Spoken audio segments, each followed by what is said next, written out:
اب بعض کا ذہنوں میں سوال پیدا ہوتا ہے کہ جس طرح چھوٹے جانور کی ایک قربانی ہے تو بڑے کی بھی ایک ہونی چاہیے۔ یاد رہے ہم شریعت مطہرہ کے اصولوں کے پابند ہیں۔ نبی کریم رؤوف رحیم صلی اللہ علیہ وسلم نے چھوٹے جانور کو ایک کی طرف سے اور بڑے جانور کو 7 افراد کی طرف سے قربان کرنے کو حکم دیا۔ اب 7 افراد کی قربان کرنے کا جو حکم ہے وہ حدیث کریمہ سے ثابت ہے۔ اس حدیث کو سنیے اور مزید شرکاء کو کن مسائل کا خیال رکھنا ہے انشاءاللہ کچھ اور صورتیں بھی آپ کے سامنے بیان کرتا ہوں۔ حضرت سیدنا جابر بن عبداللہ رضی اللہ تعالی عنہما سے روایت ہے کہ رسول کریم رؤوف الرحیم صلی اللہ علیہ وسلم نے ارشاد فرمایا، گائے 7 آدمیوں کی طرف سے اور اونٹ 7 آدمیوں کی طرف سے کفایت کر سکتا ہے۔ اب اس حدیث کریمہ سے پتہ یہ چلا کہ گائے یا جاموس یا بھینس ہے، یہ 7 آدمیوں کی طرف سے اس کی قربانی ہوگی، اور اسی طرح اونٹ کے اندر بھی 7 حصے ہو سکتے ہیں، یعنی 7 آدمیوں کی طرف سے اس کی قربانی ہوگی۔ اب شرکاء میں سے جو بڑے جانور میں حصہ ملا رہے ہیں، توجہ سے سننے والا مسئلہ ہے، جو بڑے جانور کے اندر حصہ ملا رہے ہیں تو ان میں سے کسی ایک کا حصہ 7ویں حصے سے کم نہ ہو۔ کسی بڑے جانور کے اندر حصہ ملا رہے ہیں تو کسی ایک کا حصہ بھی 7ویں حصے سے کم نہ ہو۔ اگر کسی ایک کا حصہ 7ویں حصے سے کم ہو گیا، اگر کسی ایک کا حصہ 7ویں حصے سے کم ہو گیا تو اس جانور میں جتنے شرکاء ہوں گے سب کی قربانی ضائع ہو جائے گی۔ اب اس کی مثال کیا ہے کہ کسی ایک کا حصہ 7ویں حصے سے کم نہ ہو؟ اس کی کئی ایک مثالیں ہیں، لیکن موٹی سی مثال پیش کر کے آپ کو مسئلہ سمجھانے کی کوشش کرتا ہوں۔ مثلا 7 آدمی قربانی کر رہے تھے۔ اب قربانی کرنے کے جانور ہے جناب 90,000 روپے کا، تو اب 90,000 کو پورا سب میں تقسیم کیا جائے گا۔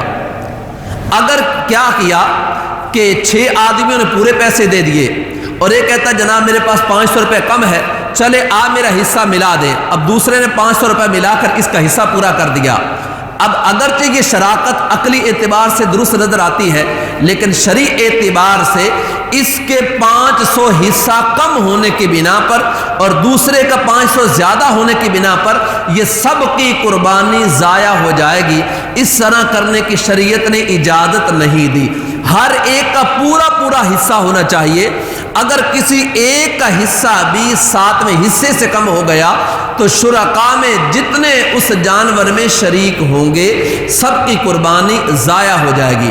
اب ایک ہے 7 آدمی، اب دوسری اس کی مثال یہ ہے کہ جانور ہے اس میں 3 حصے دار ملے۔ اب 3 حصے دار ہیں تو اب 3 کے اندر پورا حصہ ہوگا۔ اگر مثلا 2 بندوں نے کیا کیا کہ 2 بندوں نے 3 حصے رکھے، اب 3 اور 3 6 بن گئے، اور جو تیسرا ہے اس کو 1 حصہ دے دیا تو درست ہے۔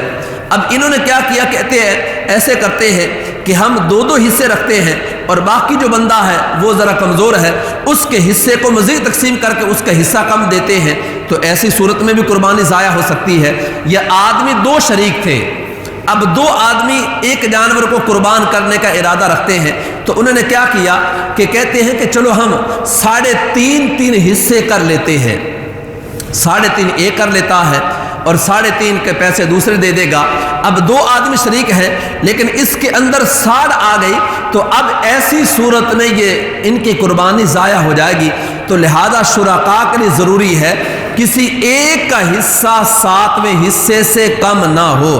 اگر کسی کا حصہ 7ویں حصے سے کم ہو جائے گا تو آپ کی قربانی ضائع ہو سکتی ہے۔ لہذا جب آپ کسی جانور کے اندر شراکت کر رہے ہیں تو سب کا حصہ برابر ہوگا اور برابر کی تقسیم کاری کے اعتبار سے سب کو اس میں حصہ پیسے ملانا ہوں گے۔ اگر مثلا 1000 روپے اضافی بنتا ہے، 1000 یا 10,300 روپے حصہ ہے تو 10,300 پورا حصہ دینا ہوگا۔ اگر کسی نے کہا جناب کوئی بات نہیں 10,000 گھر کا جانور ہے یار پھر کیا ہوا 100 روپے کم کر دیں 100 روپے میرے پاس ہے نہیں، اگر کسی ایک نے 10,200 دے دیا اور باقیوں میں سے 10,300 اور ایک نے 10,400 دیا تو سب کی قربانی ضائع ہو جائے گی۔ تو میرے معزز جس جانور میں آپ حصہ ملا رہے ہیں، جس جانور میں آپ حصہ ملا رہے ہیں اس کے اندر برابر کی تقسیم کاری ہوگی۔